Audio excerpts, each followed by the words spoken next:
সকলকে যেন ভালো রাখে, সুস্থ রাখে। আর ওর মায়ের খিচুড়ি খাবে না, এখানে লাঞ্চে অনেক রকমের আইটেম বানানো। বিরিয়ানি আমরা প্যাক করিয়ে নিচ্ছিলাম, রুটি, তড়কা। হ্যালো সবাইকে, আবার একটা নতুন ব্লগ ভিডিও আপনাদের সকলকে অনেক অনেক স্বাগত। তো আবার একটা নতুন দিনের সাথে একটা নতুন ব্লগ ভিডিও নিয়ে আমি চলে এসেছি। আজ ছিল আমাদের পুরীর তৃতীয় দিন। আর সত্যি কথা বলতে পুরীতে এসে আদার্স সাইড সিন না করলেও কিন্তু প্রভু জগন্নাথের দর্শন কিন্তু একদম ম্যান্ডেটারি, মানে করতেই হবে। এটা ছাড়া পুরী ঘোরা একদমই ইনকমপ্লিট। একদম সকাল সকাল কিন্তু বেরিয়ে পড়েছিলাম, মানে অক্ষয় তৃতীয়া ছিল সেই দিনটা। আমরা সকাল 6টার সময় বেরিয়ে পড়েছিলাম কিন্তু জগন্নাথ মন্দির দর্শনের উদ্দেশ্যে। সেই সময় যে এতটা ভিড় থাকতে পারে এই ফার্স্ট টাইম দেখলাম, কারণ আমি এতবার পুরী এসেছি, কারণ এই প্রথমবার এত ভোরবেলা কিন্তু আমি এসেছিলাম। ভালো দিনে আজকে একটা পুজো দিতে এসেছি। আজকে হচ্ছে অক্ষয় তৃতীয়া, একদম সকাল সকাল চলে এসেছিলাম। পিছনে দেখতেই পাচ্ছ মন্দির, ভীষণ ভালোভাবে পুজো দিয়েছি আমরা। ভেতরে কিছু দেখাতে পারলাম না, কারণ ভেতরে তো ফোন অ্যালাউ নয়, সেই কারণে কিছুই দেখাতে পারলাম না। কিন্তু খুব সুন্দরভাবে আমরা পুজো দিয়েছি, খুব সুন্দরভাবে সব কিছু কমপ্লিট হয়ে গেছে। প্রচুর রোদ্দুর উঠে গেছে। দিনে দিনে কিন্তু প্রভু জগন্নাথের মন্দির কিন্তু আরও সুন্দরভাবে সুসজ্জিত হয়ে যাচ্ছে। দেখলে না মন প্রাণ জুড়িয়ে যায়। চারিপাশটা এত পরিষ্কার পরিচ্ছন্ন, মনে হয় যে না অনেকটা সময় এখানে বসে থাকলেও কম হবে, এতটাই সুন্দর চারপাশটা হয়ে গেছে। কিন্তু সুন্দর গার্ডেন করা, বল।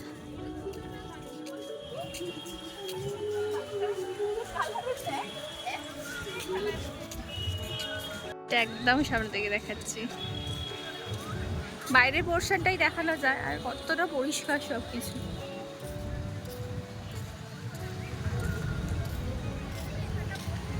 এই সবাইকে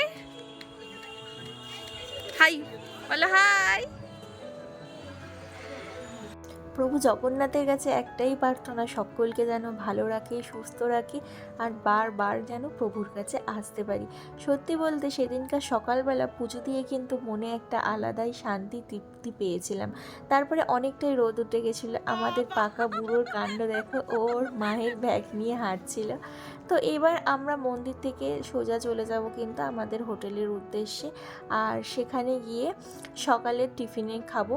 আর টিফিনে আজকে কিছুটা নেওয়া হয়েছিল এরকম কচুরি, সঙ্গে কিন্তু এখানে প্রচুর মিষ্টি ছিল। আর এটা আমাদের একদমই হলিডে হোমের সামনেই হোটেলটা ছিল। আর বাড়িতে বানানো হয়েছিল কিছুটা ডিম টোস্ট, তার সঙ্গে কিন্তু ভাজা হচ্ছিল গরম গরম বেগুনি, কারণ সবাই কিন্তু ওই কচুরি খাবে না, ওই জন্য কিছু কচুরি আনা হয়েছে, কিছু ব্রেড টোস্ট বানানো হয়েছে। আর দুপুরবেলার কিন্তু এখানে লাঞ্চে অনেক রকমের আইটেম বানানো হচ্ছে, তার একটা স্পেশাল রিজন আছে, পরে সেটা বলছি। আর এখানে প্রচুর বেগুনি ভাজা হচ্ছে, কারণ মুড়ি মাখা হবে। আর আমরা বাঙালিরা প্রায় প্রত্যেকেই কিন্তু মুড়ি মাখা খেতে কিন্তু খুবই ভালোবাসি। আর আমরা সেদিনকে সম্পূর্ণ রান্নাটা কিন্তু মানে হলিডে হোমে নিজেরা করছিলাম। তো রান্না করে খাবার মজাটা সবাই মিলে কিন্তু এটা একটা আলাদাই। তো দেখতেই পাচ্ছ এখানে কিন্তু একটা মুড়ির চাটও কিন্তু হচ্ছে। তো বড় জায়গা ছিল না বলে সবাইকে আলাদা আলাদাভাবেই দেওয়া হচ্ছিল মুড়ি, ছোলা। আর এখানে অনেক রকম কিন্তু মাছও কিনে আনা হয়েছে বাজার থেকে। আর কিছুটা মাছ আবার সমুদ্রের পাড় থেকেও আনা হয়েছিল একদম ভোরবেলা গিয়ে। আর বাইরেটা মানে আমাদের হলিডে হোমের এই জায়গাটা এতটা পরিমাণ হাওয়া দেয়, বসে থাকতে না ভীষণ ভালো লাগে, ভীষণ। তো এখন পুজো টুজো দিয়ে এসে আমি এখন বসে আছি, খুব ভালো একটা হাওয়া দিচ্ছে, বুঝতেই পারছো হাওয়া দিচ্ছে। আর সুন্দর এখানকার পরিবেশটা। আর টিফিন খাওয়া হয়ে গেছে। তো দেখতে পেলেই দোকানে লুচি ফুচি কিনেছিলাম, টিফিনই খেয়েছি। আর এখন এবার একটুখানি যাবো হচ্ছে বিচের ধারে। আর আজকে আমার মানে জন্মদিন, বার্থডেটাও সেলিব্রেশন করা হবে, পুরো ব্লগটাই শেয়ার করবো, তো দেখতে থাকবো। কীভাবে যে 4টে দিন কেটে গেছে জাস্ট চোখের নিমিষের মধ্যে দিয়ে কিন্তু কেটে গিয়েছিল। আর আমাদের হলিডে হোমটা ছিল একদমই কিন্তু রাস্তার ধারে, আর বিচের খুব সামনে। তো দেখতেই পাচ্ছ রুম থেকে কিন্তু একদম রাস্তা দেখা যাচ্ছে। চলে এসি আমরা। বাবা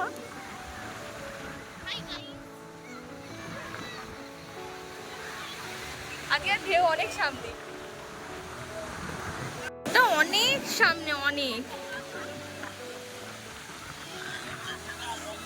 আজকে একটু ভিড়ও আছে। দেখো বাচ্চাটা উঠবে না, সোনু আমাদের খেলনা নিয়ে খেলতে শুরু করে দিয়েছে। দিয়া না আজকে প্রচুর ঢেউ। এদিকে এদিকে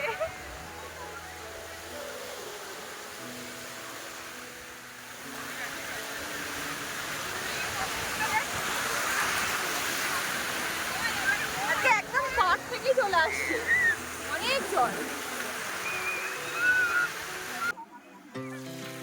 Our hearts beat to the city streets. We began to feel the fire.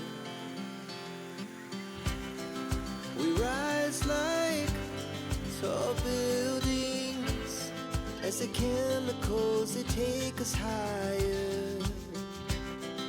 The night's young and it's just begun as she puts her hand in mine. We wanna chase the night, wanna dance to the light. বেশ খানিকটা ঘন্টা কিন্তু সমুদ্রের ধারে পরিবারের সাথে কাটিয়ে ফেলেছি। চলুন এবার গিয়ে লাঞ্চটা সেরে নিই। আজকে আমাদের পাপার জন্মদিন স্পেশাল লাঞ্চ, পুরীতে এসে চিকেন কষা আর বিরিয়ানি। আর এই হচ্ছে বার্থডে বয়, ও তো টিভি দেখতেই ব্যস্ত ছিল, আর আমরা সকলেই ছোটরা বিরিয়ানি পেয়ে কিন্তু অন্য খাবারগুলো সব ভুলেই গিয়েছিলাম। খেয়ে দিয়ে কিছুটা রেস্ট করে আবারও কিন্তু চলে এসেছিলাম সমুদ্রের পাড়ে, কারণ পুরী এলে এই বিকালবেলা, সকালবেলা, দুপুরবেলা সবটাই সমুদ্রের ধারে কিন্তু।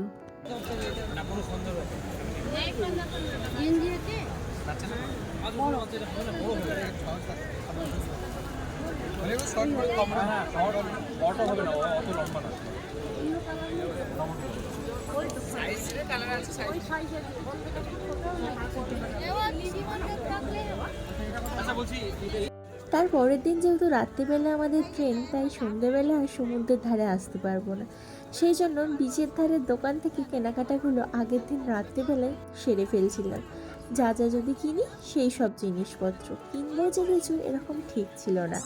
তারপরে পাপড়ি চাট নিয়ে নিলাম। তো পাপড়ি চাটটা সত্যি বলতে সেরকম একটা ভালো ছিল না।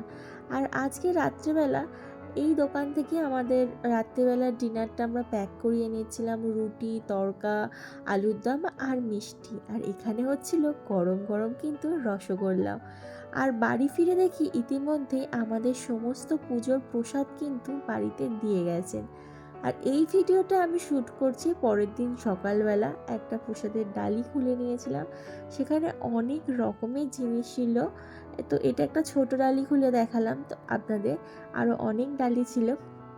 তারপরে সকালবেলা যেহেতু আজকে আমাদের রাত্রেবেলা ট্রেন আছে, ওই জন্য সেই দিন সকালবেলা চলে এসেছিলাম কাকাতুয়াতে খাজা কিনতে। আর কাকাতুয়ার এই যে কাকাতুয়া পাখি, বলে হ্যালো।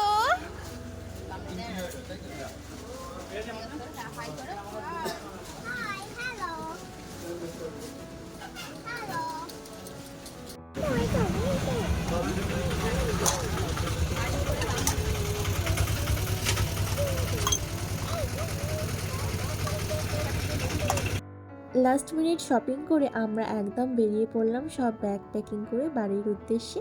আর আজকের ভিডিওটা আমি এখানেই শেষ করলাম। ভালো লাগলে অবশ্যই লাইক আর সাবস্ক্রাইব করে আমার পাশে থাকবেন। আবার দেখা হচ্ছে পরবর্তী ব্লগে।